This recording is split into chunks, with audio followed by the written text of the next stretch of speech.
میں بڑا مال آیا، اور جناب عمر رویا بھی کرتے تھے، فرمایا کرتے تھے یہ فتنہ میرے لیے رہ گیا تھا، اتنا مال آ گیا میرے لیے رہ گیا تھا فتنہ، اس آزمائش میں نے رویا کرتے تھے۔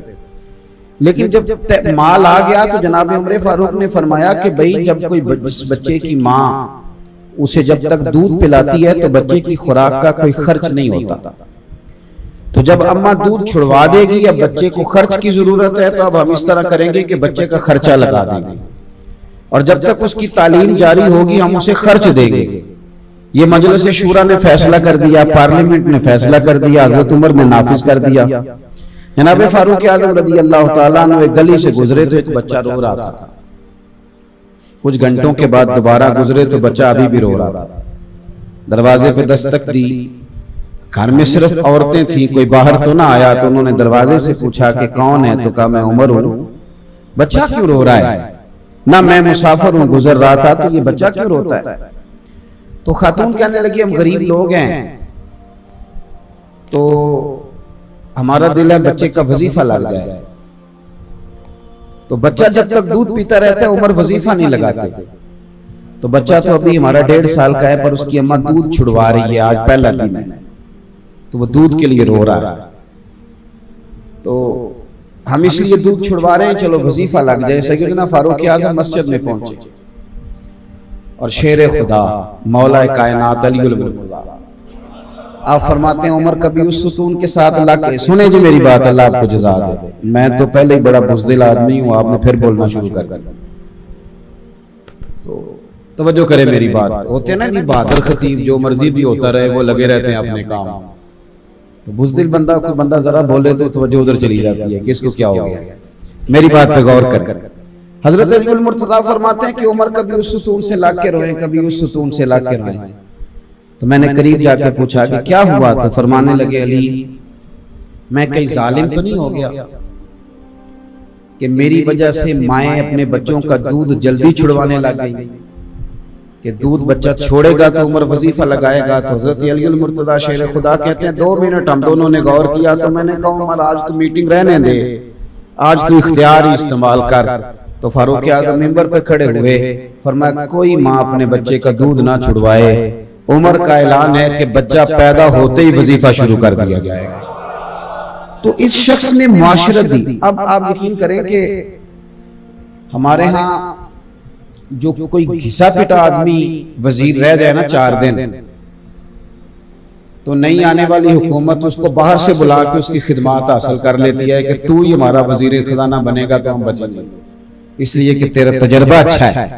گھسا پٹا آدمی، ملت کے جوانوں غور کرو نا کہ چند روز جس آدمی نے ملک کی معیشت کو دیکھا ہے، معاشرت کو دیکھا ہے، اس کو پتہ ہے کہ مجھے سبسڈی کہاں دینی ہے، ٹیکسز کتنے لگانے ہیں، کس طبقے کے اوپر بوجھ بڑھانا ہے، اس آدمی کو لوگ اتنی اہمیت دیتے ہیں، سیمینار کرتے ہیں، 1.5-2 گھنٹے بیٹھ کر باقاعدہ ہمارے وزیر لیکچر دیتے ہیں، اور اس کے باوجود بھی معیشت ٹھیک نہیں ہوتی۔ تو چاہیے نہیں تھا کہ یکم محرم کو سارے وزیروں کو بٹھا کے سیدنا فاروق اعظم کی باتیں بتائی جاتی اور وہ معاشرت کھولی جاتی اور بتلایا جاتا کہ یہ جناب آپ ملاحظہ کریں کہ اللہ تبارک و تعالیٰ نے اس شخص کو کتنی فراست عطا فرمائی۔ حضرت عمر فاروق ایک بہترین رہنما کا نام ہے۔ اب تو ہمارے بچے تیزی سے M Phil P H D کرنے لگے ہیں، تو بہت ساری چیزیں ان کے سامنے کھلنے لگ گئی بڑی تیزی سے، اور ابھی بھی جو لوگ اس بات پر غور کر رہے ہیں کہ انسانوں کے اندر دولت کی تقسیم صحیح کس طرح ہو سکتی ہے، امیر امیر تر نہ ہو اور غریب غریب تر نہ ہو تقسیم، تو ان کو سب سے پہلے سیدنا فاروق اعظم کو پڑھنا پڑے گا۔ تو حضرت عمر فاروق رضی اللہ تعالیٰ عنہ انسانیت کے رہنما کا نام، انسانیت۔ اب تو خیر ہمارے وزیر ہمیں مشورہ دیتے ہیں نا، ہم نے چرچ میں نماز پڑھی ہے تو تم بھی کوشش کرو دل بڑا کر لو، تو آپ بھی کوشش کریں، مہربانی کریں کہ 2-4 تعریفیں آپ حکومت کی کسی بندے کی کر دیں، پتہ چل جائے آپ کا دل بہت بڑا ہے۔ سارے کام حکومت غلط تو نہیں نہ کرتی، تو حکومت تھوڑی تعریف کر دی جائے، اپوزیشن کر دے جناب یہ کام آپ کے ٹھیک ہے کر دے، لیکن یہاں تیار نہیں ہوں گے، مذہبی لوگوں سے کہیں گے تم دل بڑا کرو اور ایک دوسرے کی تعریف کرو، حالانکہ یہاں ماحول اتنا کٹھن نہیں ہے جتنا بتایا جاتا ہے۔ بہرحال بات لمبی نہ ہو جائے، سمیٹنا چاہتا ہوں۔ ایک نابینا آدمی تھا، یہودی مسلمانوں کو جزیہ دیتا تھا، ٹیکس دیتا تھا، اقلیت تھا وہ. تو حضرت عمر فاروق ایک دن گزر رہے تھے اس شہر سے جہاں وہ بستا تھا، تو بھیک مانگ رہا تھا، بڑھاپا آ گیا تو بھیک مانگ رہا تھا. تو آپ نے اس کو پہچان لیا تو فرمایا تو فلان بن فلان نہیں مجھے جزیہ دینے آتا تھا. اس نے کہا میں وہی ہوں اور میں یہودی ہوں. تو آپ نے فرمایا یار تو بھیک کیوں مانگ رہا ہے؟ تو کہنے لگا کہ جب تک میں تندرست تھا، پیسے کماتا تھا اور میں ٹیکس بھی دیتا تھا، جزیہ بھی دیتا تھا، اب میں بوڑھا ہوں، اپنے خرچے نہیں پورے ہوتے تو مانگ کے خرچے پورے کرتا ہوں. میں نے کہا کہ وہ انسانیت کے مسیحا تھے. سیدنا فاروق اعظم نے اسے گھوڑے کی پشت پہ بٹھا لیا اور آپ وزیر خزانہ کے پاس لے گئے. فرمانے لگے جب تک یہ ٹھیک تھا ہمیں جزیہ دیتا تھا، اب جب تک یہ بیمار رہے گا ہم اسے خرچہ دیتے رہیں گے. اس کا یہودی کا خرچ ہمیں آپ انسانیت کا سبق پڑھاتے ہیں. ہمیں اسرائیل بتائے گا کہ انسانیت کیا ہے، ہمیں انڈیا بتائے گا کہ انسانیت کیا ہے، ہمیں بتایا جائے گا کہ انسانیت کیا ہے. انسانیت کے حسن نے تو اگر کہیں سے جنم لیا ہے تو وہ میرے رسول کے غلاموں کے طریقے سے جنم لیا ہے، ہمیں بتایا جاتا ہے. اور چونکہ بہت سارے لوگوں کی بہت ساری مجبوریاں ہوتی ہیں، بہت سارے لوگوں کی بہت ساری مجبوریاں، کچھ لوگوں کی مجبوری ہوتی ہے کچھ لوگوں کی تعریف کرنا، کچھ لوگوں کی مجبوری ہوتی ہے کچھ لوگوں کے ساتھ مل کے بیٹھنا. تو عرب امارات بیچاروں کی مجبوری بن گئی، عیاشیاں تھوڑی کم ہو گئی تھی. پہلے کیا تم نے تھوڑی عیاشی کی ہے، تم نے منی یورپ بنا دیا دبئی کو. اب تمہیں خیال آیا بہت سارے فلسطینیوں کی لاشوں پر تم نے دھما چوکڑی شروع کر دی اور تم نے اسرائیل کے ساتھ اس کے ساتھ گٹھ جوڑ کر لیا. اللہ آپ کو جزائے خیر دے دے. اب آپ ذرا تشریف رکھیے گا، چند باتیں کرنی ہیں میں نے. میرے عزیز تھوڑا تھوڑا اپنے ذاتیات سے اٹھیں اور سوچیں کہ کتا مر گیا کسی علاقے کا تو وہاں بریکیں لگ گئیں اور لوگوں نے پتہ کرنا شروع کر دیا، تحقیق ہوگی مر کیوں گیا. میں ملک سے باہر تھا تو ایک صاحب آئے تو کہنے لگے میں بھی تھوڑے دن پہلے آیا ہوں تو مجھے کتا کاٹ گیا ہے. تو میرے ساتھ چلے تو لوگ ہیں نا، ہمیں تو پتہ ہے 14 ٹیکے لگیں گے. تو وہ آیا کہنے لگا کتا کاٹ گیا. تو جن کے گھر میرا قیام تھا وہ کہنے لگے آپ فکر نہ کریں، جس کتے نے آپ کو کاٹا اسے پہلے سے ٹیکا لگا دیا گیا ہے. تو یہاں سارے بندوبست پہلے کر دیے جاتے ہیں. وہ کاٹے بھی تو کسی کو کوئی تکلیف تو کتے کا لوگ اتنا خیال کریں گے، اسے ویکسینیشن کریں گے، اس کا پورا خیال کریں گے. لیکن اسرائیل کی بچیاں، فلسطین کی بچیاں مار دی جائیں، کاٹ دی جائیں، اور اگر کوئی اس بارے میں بات کرے کوئی مذہبی آدمی تو لوگ کہتے ہیں سیاست کر رہا ہے. اور میاں یہ وہ والی سیاست ہے جو اگر تم کرو تو تمہیں نفل عبادت سے زیادہ ثواب دیا جائے گا اگر تم کسی مسلمان کے حقوق کی بات کرو. تو سب سے پہلے حضرت عمر فاروق کے حوالے، اور ذرا سن لیں مہربانی فرمائیں، یاد رکھیں اچھی طرح یہ بات کہ حضرت عمر، یہ ہمارے ہاں نا اب محبت کا لوگوں نے ترجمہ یہ کیا ہے کہ محبت مانا اس کا ہے کہ دوسرے کی نفی کریں تو محبت ہوتی ہے. نبی پاک صلی اللہ علیہ وسلم نے فرمایا تھا جب تم میری محبت میں بولو تو ایسا نہ ہو کہ محسوس ہو کہ تم کسی نبی کی شان کم کر رہے ہو. اس لیے اعلیٰ حضرت فرمایا کرتے تھے یہ نہ کہو کہ شان یوسف جو دبی تو وہ بھی اسی در پہ دبی، بلکہ کہا کرو شان یوسف جو بڑی تو وہ بھی اسی در سے بڑی. تو ایسا نہ کرے، کبھی بھی ایسا محسوس نہ ہو کہ آپ صحابہ کی بات کرنی شروع کر دیں تو یوں محسوس ہو کہ آپ اس طرح بات کر رہے ہیں کہ آپ کو اہل بیت نبوت بھول ہی گئے ہیں. یاد رکھنا ایمان بچے کا ہی اس کا کہ جس کے سینے میں میرے مصطفیٰ کی اولاد کا پیار ہو، باقی تو ایمان ضائع ہو جائے گا. لیکن یہ شرط نہیں کہ آپ کسی صحابی کا تذکرہ ہی نہ کریں، ساری زندگی یہی کہتے رہیں کہ میں اہل بیت نبوت کا نوکر ہوں. تو بھئی آپ، اور اب تو خیر ایک اور بڑی بات ہو گئی ہے، ایک فرق لوگوں نے شروع کر دیا، کہتے در والے اور نے تے گھر والے تے تیری کنے ڈیوٹی لائی ہے نکھیڑن دی. اپنی بھی حیثیت کا تعین کرنا، کہتا تو کیا ہے؟ در والے گھر والوں کا جو فرق کر رہا ہے تو بھی تو بولنا، تو کیا ہے؟ اپنی بھی حیثیت کا، تیری حیثیت ہے کہ تو تعین کرے گھر والا کون ہے در والا کون ہے. کس طرح کی بات کرتا ہے؟ سیدہ عائشہ صدیقہ تمہیں دار والی نظر آتی ہے؟ آپ صوفیاء کے ماننے والے حضرت مجدد الفسانی، اتنا بڑا صوفی بھی دوبارہ آئے گا دنیا میں. شیخ احمد فاروق سرہندی فرماتے ہیں میں ختم شریف پڑھتا تھا. سویرے پڑھیے گا حضرت عمر فاروق کا ختم شریف, ان کا بھی یہ سال ثواب ہوتا ہے. حضرت مجدد صاحب کہتے ہیں میں سال ثواب کرتا تھا, ختم شریف پڑھتا تھا, اہل بیت کے نام لیتا, خلفاء کے نام لیتا, عشرہ مبشرہ کے نام لیتا, صرف نہ مطلب مجھ سے رہ جاتا حضرت عائشہ صدیقہ کا نام, میں ان کا نام لے کے سال ثواب نہیں کرتا تھا. فرماتے ہیں مجھے ایک رات خواب میں مدینے والے رسول کی زیارت نصیب ہوئی. پتہ ہے حضور نے کیا فرمایا؟ فرمایا شیخ احمد تمہیں پتہ ہے میں روٹی عائشہ کے گھر کھاتا ہوں, تمہیں پتہ ہے میں کھانا ادھر جا کے کھانا پسند کرتا ہوں اور تو میری عائشہ کا نام ہی نہیں لیتا دعا میں. تو فرماتے ہیں کہ میں نے اس کے بعد تحیہ کیا. اب میں بات شروع یہاں سے کرتا تھا کہ سیدہ خدیجہ, سیدہ عائشہ. تھوڑی احتیاط کریں, ہماری حیثیت کیا ہے, ہماری کیا حیثیت ہے؟ ہم فیصلہ کرائیں گے صحابہ اور اہل بیت کے بھی. اپنے نظریات کو مضبوط کریں, اپنے عقائد کو مضبوط کریں. امام حسن اور امام حسین کی عظمت ایمان ہے, لیکن یاد رکھنا حضرت عثمان غنی ان کے خالو ہیں, اور وہ والے خالو ہیں کہ ان دونوں کو تلواریں دے کے نا مولا علی نے حضرت عثمان کے دروازے پہ کھڑا کر دیا تھا. آپ اس بندے کی شان سمجھتے ہیں کہ جس کی حفاظت کے لیے حسن اور حسین کھڑے ہیں تلواریں لے. آپ مقام کو سمجھیں, حضرت سیدنا عثمان غنی رضی اللہ. تو صحابہ کا اکرام کریں, اہل بیت نبوت کا اکرام کریں. بات چونکہ لمبی نہیں کرنی, قرآن مجید نے کہا محمد الرسول اللہ, محمد صلی اللہ علیہ وسلم اللہ کے رسول ہیں. والذین معہ اشداء علی الکفار, اور جو ان کے ساتھ والے ہیں وہ کافروں پہ سخت ہیں, کافروں پہ رحماء بینہم, اور آپس میں رحم دل ہیں. قرآن کہہ رہا ہے وہ آپس میں رحم دل ہیں, تو کہہ رہا ہے آپس میں دشمن تھے.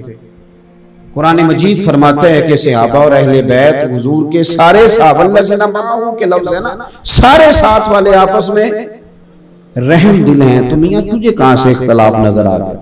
اور پھر ایک اور بات یاد رکھنا, تو بڑا محب ہو کہ اگر کبھی یہ سوچے نا کہ میں صحابہ کی بات کروں اور اہل بیت کی نہ کروں, اور اہل بیت کی کروں تو صحابہ کی نہ کروں, تو یاد رکھنا ابا اور چچا کی کبھی لڑائی ہو بھی جائے نا, بھائی اگر کبھی آپس میں ناراض ہو بھی جائیں, تو بیٹا اگر بولے نا باپ کی حمایت میں اور چچا کے خلاف کوئی بات کرے, تو ابا کہہ دیتا ہے جس کی حمایت میں وہ بول رہا ہوتا ہے کہ پتر تو چپ کرے, ساڈا پراواں دا معاملہ ہے, تیرا کوئی حق نہیں ہے اس میں بولنے کا, تیرا کام, حالانکہ وہ ابا کی حمایت میں بولا تھا, پر ابا کہنے لگے پتر تیرا کام یہ ہمارا بھائیوں کا معاملہ ہے, ہم دونوں برابر کے, ہم جانے ایک دوسرے سے بات, تیرا حق بنتا.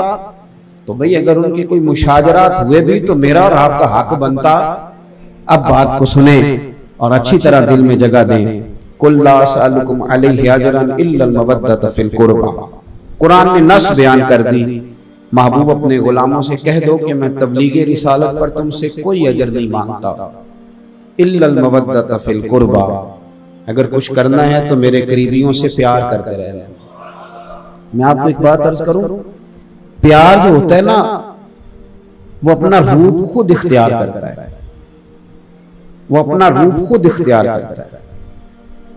5,000 روپیہ 10 محرم کو کسی مسجد میں بڑی نیکی کر کے لنگر میں آپ نے دے دیا تو امام حسین کا پیار پورا ہو گیا, ختم ہو گئی بات. چودھری صاحب تو جا کے دیکھتے بھی نہیں کون سی پک رہی ہے امام حسین کے نام, ہاں نہیں دیکھتے.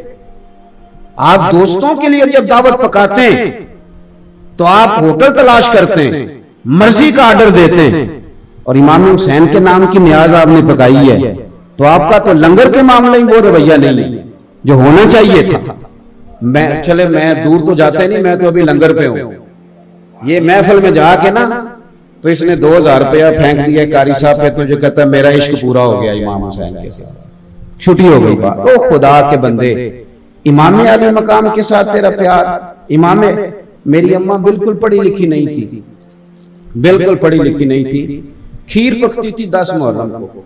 اماں کہتے تھی ٹھوٹیاں بھی ضروری ہیں, اور پھر میری اماں کہتی تھی اس نے لنگر بانٹنا وہ پہلے وضو کر لے, یہ میرے نبی کی اولاد کے نام کا لنگر. میں کئی دفعہ دلیلیں دیتا تھا, وہ انہوں نے نہیں پڑھا تھا کسی کتاب میں. میں کئی دفعہ اماں جی یہ وضو نہیں ہے جو ضروری, تو کہنے سے پتر تینوں نہیں پتا, اے حسین پاک دی گل. یہاں تو اب ماحول ہی, ہمارا رویہ ہی کوئی نہیں, کیفیت ہی نہیں. اعلیٰ حضرت فاضل بریلوی رحمت اللہ علیہ نے 1000 کتاب لکھی ہے, وہ ارضیات پر بھی بحث کرتے ہیں اور وہ ہمیں جغرافیہ بھی بتاتے ہیں اور وہ ہر لحاظ میں مسلمانوں کے رہنما ہیں. کچھ لوگ کتابیں پڑھتے پڑھتے خشک بھی ہو جاتے ہیں, یہ بھی بڑا نقص واقعہ ہوتا ہے, خشکی رہ جاتی ہے, شعر و سخن کا کوئی ذوق باقی نہیں رہتا. اعلیٰ حضرت بریلوی غوث پاک کے نام کا لنگر تھا, غوث اعظم کی شرینی سمجھ لیں, جس طرح اب تو خیر وہ نہیں رہا, پہلے ہوتا تھا کہ وہ شکر پارے لے آتے تھے 11ویں والے دن, لوگ اس پہ ختم ہو مکھانے آ جاتے تھے, تو وہ شرینی تھی تھوڑی سی, غوث پاک کے نام کی, ختم شریف ہو گیا اس پہ, تو اس کا ایک ٹکڑا زمین پہ گر گیا.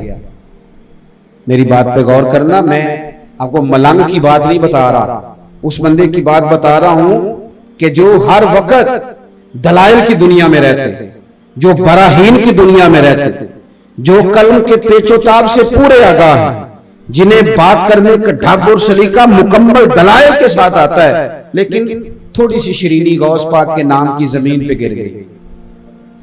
تو اعلیٰ حضرت رحمت اللہ علیہ زمین پہ اترے, ہاتھ نہیں لگایا, سر جھکایا, اور پھر اپنی زبان کے ساتھ شرینی اٹھائی, تو ساتھ دائیں بائیں جو شاگرد مرید بیٹھے تھے کہنے لگے حضور یہ والا رنگ تو پہلی دفعہ دیکھا ہے. آپ فرمانے لگے جو تم نے پہلے سارے رنگ دیکھے ہیں وہ اسی رنگ کا صدقہ ہے, یہ اسی رنگ کا صدقہ ہے جو تم نے پہلے سارے دیکھے ہیں. کیفیات ہی نہیں ہے, حضور کی اولاد کی تو بات کرے, نبی پاک کی اولاد کی. حضور مفتی اعظم ہند فرمایا کرتے تھے مجھے یاد نہیں کہ میں نے کبھی حضور کی اولاد کا نام بغیر وضو کے زبان سے ادا کیا. سرکار کی اولاد سے پیار کر, اہل بیت نبوت کے ساتھ ہمارا رشتہ عقیدت کا ہو, اور ہمارے لب و لہجے سے بات چھلکے کہ ہمیں رسول پاک کی اولاد سے پیار ہے. دیکھو نا یارو, اگر چودھری صاحب خود جائیں 10 محرم کو اچھے چاول خرید کے لائیں, اور پھر وہ پکانے والے کو خود بلا کے تلقین کریں, اور پھر وہ کہیں کہ آج جو برتن ہے نا ناراض ہو گیا ہو, اسی میں چودھری جاب دے ہو سارے, ہوں ہاں ہی نہیں کر دے. او میری بات سنو صاحب, بات کو سمجھو.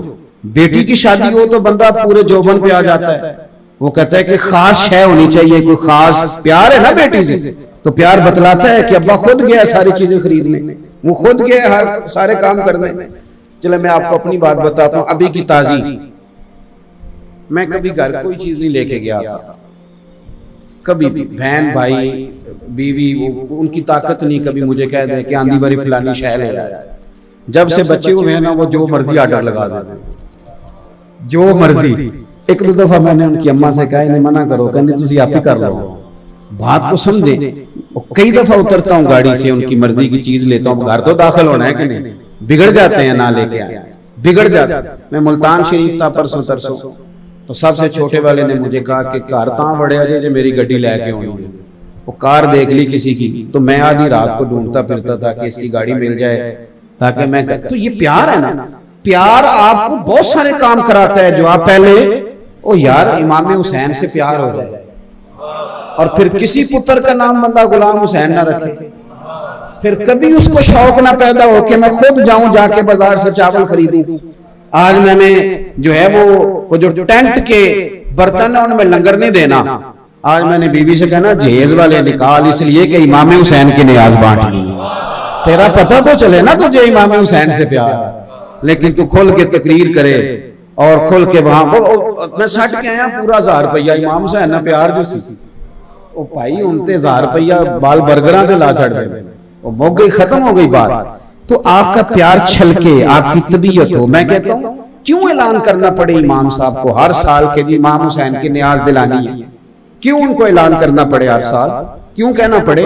یکم محرم ہوتے ہی میں خود کیوں نہیں مسجد جاتا کہ حضرت یہ میری طرف سے حصہ ہے, بتائیں امام حسین کے نام کی محفل کب کر لیں. پیار چھلکے نہ. سنو, بڑا کر و فر تھا حضرت عمر بن عبدالعزیز کا, 2 ٹوک بات کرتے تھے, 2 ٹوک.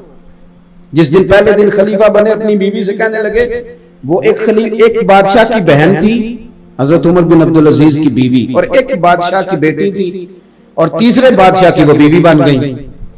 تو اپنی بیوی سے کہنے لگے پہلے دن خلیفہ بنے کہ تجھے عمر چاہیے کہ تجھے دولت چاہیے؟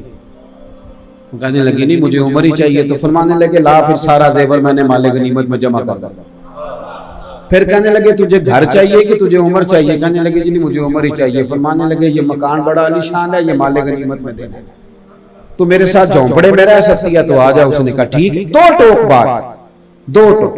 آپ کے خاندان کا ایک بندہ آ گیا بنو امیہ کا، اس نے آ کر کے کہا کہ میری جائیداد ہے تھوڑی سی، تو آپ میری سفارش کر دیں۔ خاندان کا بندہ تھا نا۔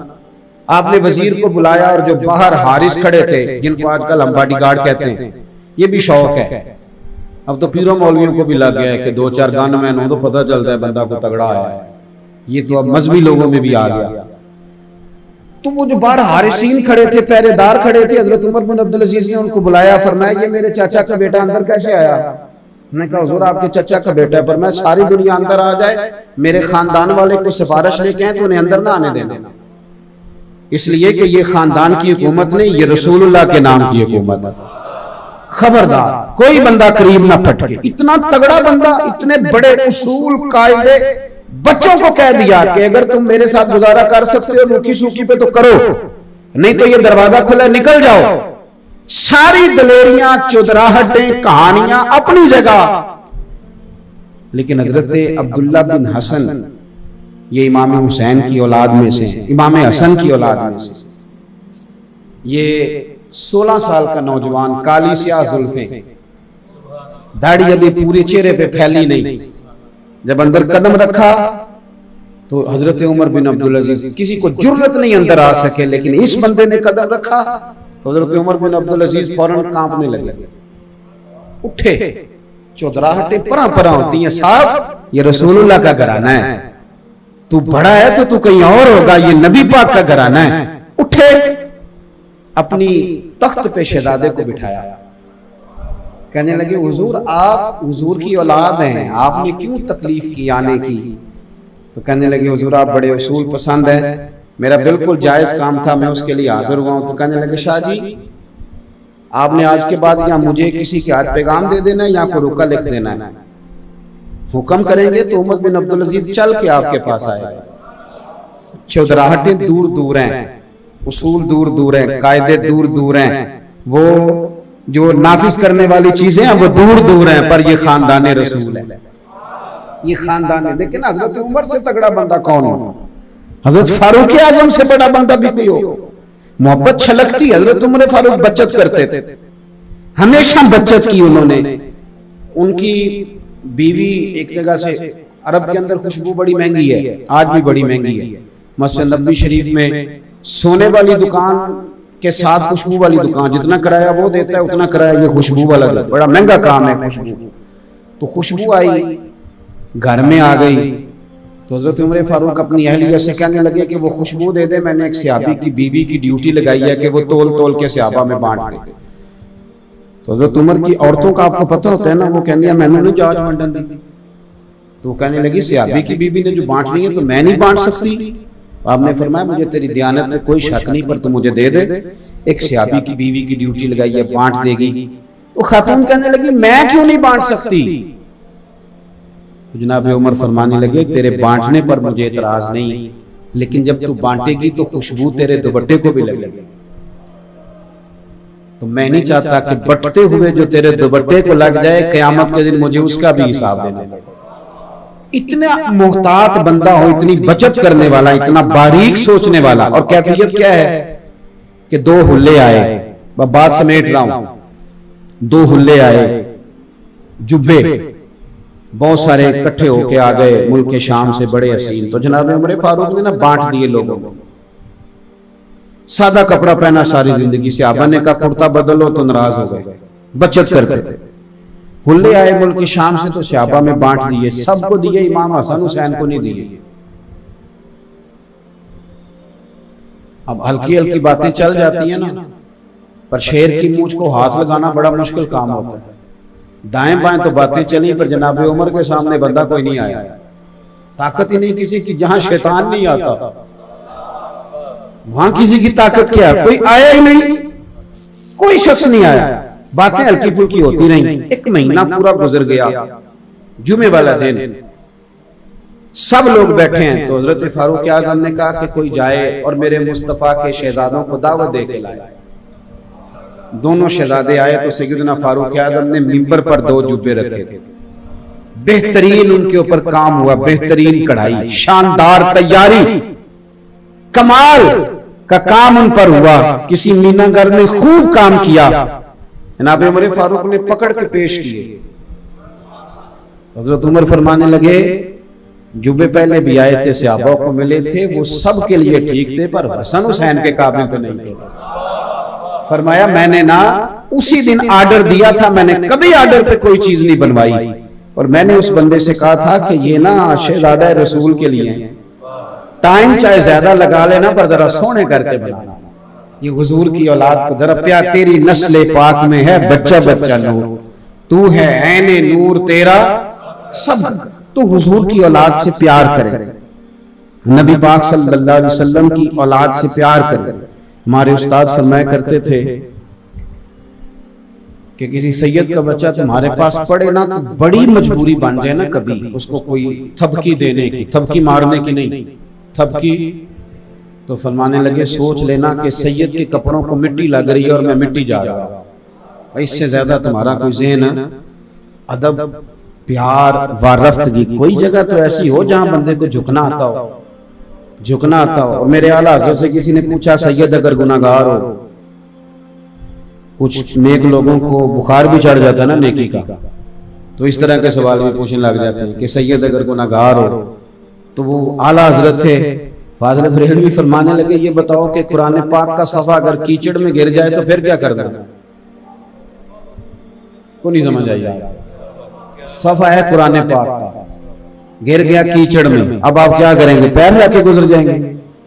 اس نے کہا جی توبہ توبہ، میں تو اسے اٹھاؤں گا، دھوؤں گا، خوشبو لگاؤں گا، چوموں گا، اونچی جگہ رکھوں گا۔ تو فرمانے لگے بس سمجھ لے یہ بھی قرآن کا صفحہ ہی ہے، اگر کوئی مٹی لگ گئی ہے نا تو اس پہ پیر نہیں رکھا جا سکتا، اس کا اکرام کیا جائے گا، اس کا احترام کیا جائے گا، اس سے محبت کی جائے۔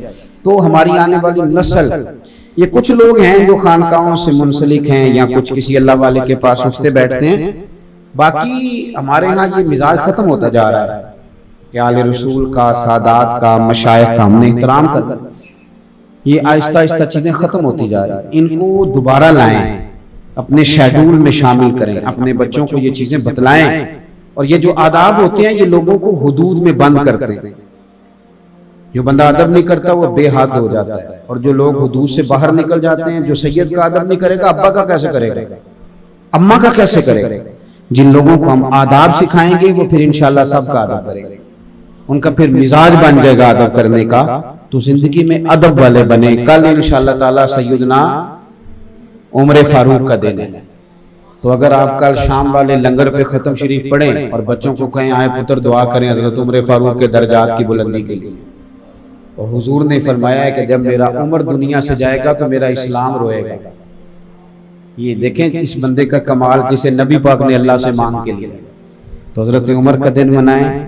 پھر محرم شریف میں روزے کا ذہن بنائیں، 10 محرم کے روزے کی اتنی اہمیت ہے کہ یہ فرض رہا ہے، اور خواتین کو ضرور بتائیں، مجھے اکثر محسوس ہوتا ہے کہ روزے رکھنے کا ذہن عورتوں کا زیادہ ہوتا ہے، انہیں بتائیں کہ محرم کے پہلے 10 دنوں میں اگر 3 روزے رکھے جائیں تو بڑی برکت ہے، اور جو 10 محرم کا روزہ رکھے اسے تو پورے سال کے روزے کا ثواب ملتا ہے۔